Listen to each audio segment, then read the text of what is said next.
Hello and welcome to the session in which we will discuss cutoff test in auditing accounts payable. The first thing we need to understand is the term cutoff test before we dive into the auditing part of it. Cutoff test is used in payable, is used in receivable. It deals with timing of transaction. What does that mean? Cutoff tests in auditing are designed to determine whether transactions that occur around the balance sheet date, and we're going to assume December 31st, both and after around the balance sheet date are recorded in the correct period. What does that mean? Let's assume this is a timeline. This is the end of year one. This is the end of year two. So we are preparing the financial statement end of year one. So what do? In a cutoff test, we are going to examine certain transactions that happen right before and right after. Why? Well, we want to determine whether these transactions that happened before supposed to be recorded before or supposed to be recorded after, and vice versa, whether the transaction that happened after relate to the before. So in other words, we want to make sure the financial statements reflect the company's liability at the end of the reporting period. The proper liabilities is reported on the period.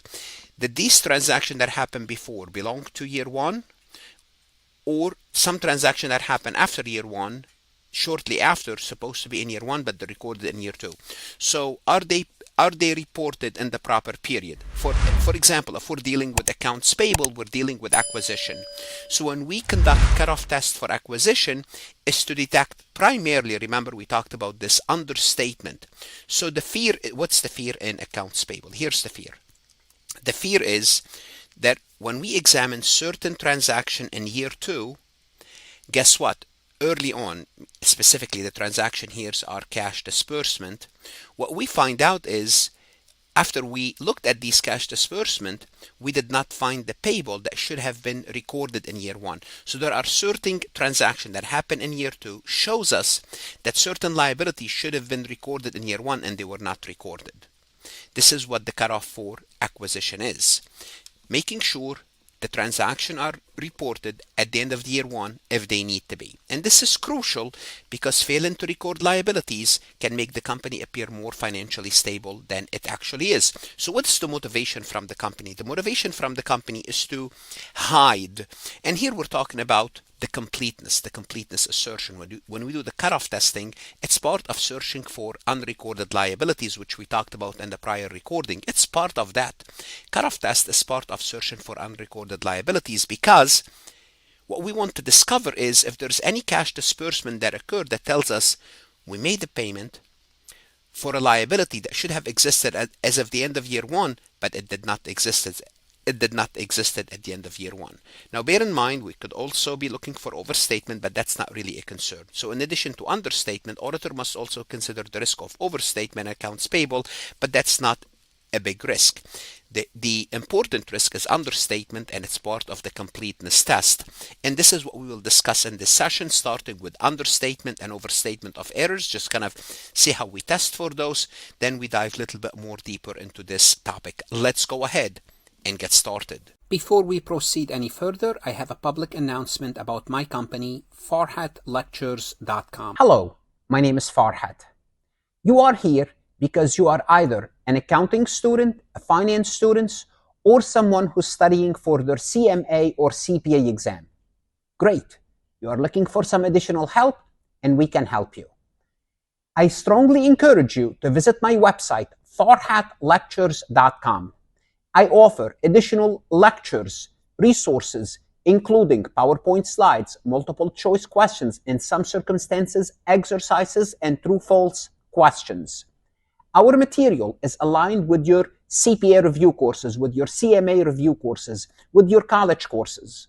I offer a risk-free trial that you can try to find out whether my website can help you or not. If you find it helpful, you subscribe, you keep your subscription. If not, you cancel and your risk is free. If you like this recording, if you like my lectures, you would like what's on the website, give me a chance to help you with your college courses as well as professional certification. I hope to see you on the website. So let's dive deeper into understatement and overstatement. Remember, we are dealing with liabilities, so our main concern is understatement. If we're dealing with assets, the main concern is overstatement. For understatement, auditor wants to verify whether all liabilities, which is accounts payable, before year end have been recorded as of year end. So what would they do? Well, a common approach is to trace receiving reports issued before year end to the corresponding vendor invoice. So we're looking at the receiving report and we're going back to the vendor invoice. If the company received inventory or services before year end but did not record the associated liability, guess what? This is an understatement. So looking at receiving report and making sure if we received the service, it should have been recorded, because once we receive the service, guess what? We are responsible for that. For overstatement, which is not really a concern, for liabilities, auditors ensure that transaction recorded as accounts payable after year end did not improperly include purchases that actually belong to the next accounting period. Here we are making sure that we did not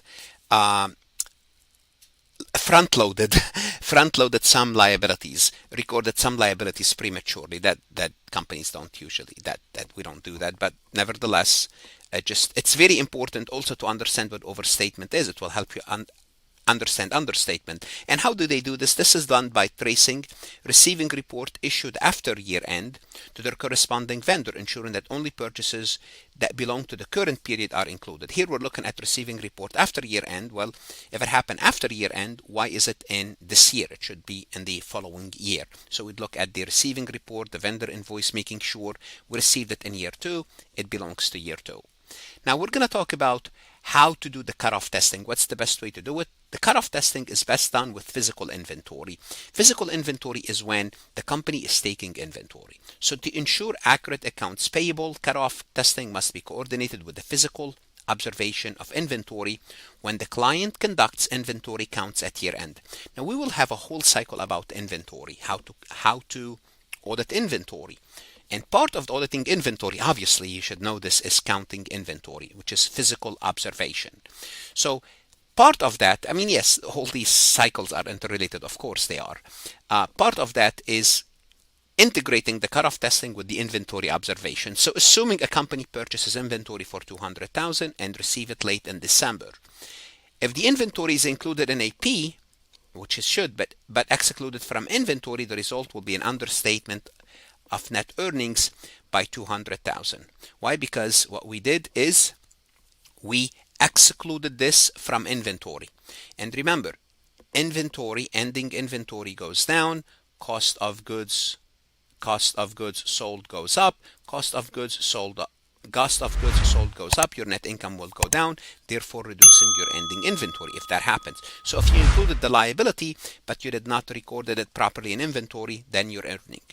Also, if acquisition is excluded from both inventory and accounts payable, there's a misstatement in the balance sheet. Why? Because you are underreporting your inventory, you're underreporting your payable, but here income statement remain correct because neither expenses nor revenues are affected. So if you excluded it from both, then the income statement is not affected. So the only way the auditor to determine whether a misstatement has occurred is by coordinating cutoff test with the physical inventory to make sure the inventory that we received is properly recorded in the prior period, the liability is properly recorded in the prior period. Now the question begs, how do we perform cutoff testing? The most reliable time for auditors to do that is during the physical inventory at year end, as we just stated. At this time, what we will do is we will review receiving department record to confirm all inventory received was counted. We look at the record. Was all inventory received counted? Identify the last receiving report number for inventory included in the physical count, and I'll show you an example in a moment. Identify this and record the last receiving report number in the audit documentation. So this is the last receiving report, December 31st at 11:50 p.m. And after the physical count, auditors trace these receiving report back to the accounts payable system to verify whether they were correctly included or excluded. We look at the receiving report and we want to see whether they were correctly included or excluded.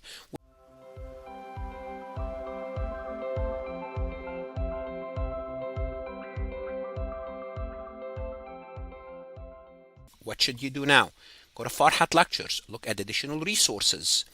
that's going to help you whether you are an accounting student and a CPA exam candidate. Invest in yourself. That's the best investment you can make, and stay safe.